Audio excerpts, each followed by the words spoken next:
ഒന്നാമത്തെ കാര്യം കണ്ടെടുത്തെല്ലാം പോയിട്ട് അപ്പിട്ട് വെക്കരുത്. നിനക്കൊക്കെ ഇവിടെ ലിറ്റർ ബോക്സ് ഉണ്ട്, അതിനകത്ത് മാത്രമേ അപ്പിട്ട് വെക്കാവൂ. എനിക്ക് എല്ലാം കൂടെ ഒന്ന് വൃത്തിയാക്കാൻ വയ്യ. രണ്ടാമത്തെ കാര്യം അവനവന്റെ പാത്രത്തിൽ നിന്ന് മാത്രം തിന്നുക.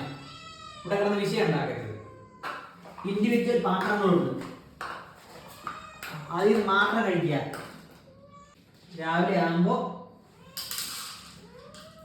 ഇതിനകം മൊത്തം എടുത്ത് തിരിച്ച് കഥകും തല്ലി പൊളിച്ച് ഞെരലും തല്ലി പൊളിച്ച്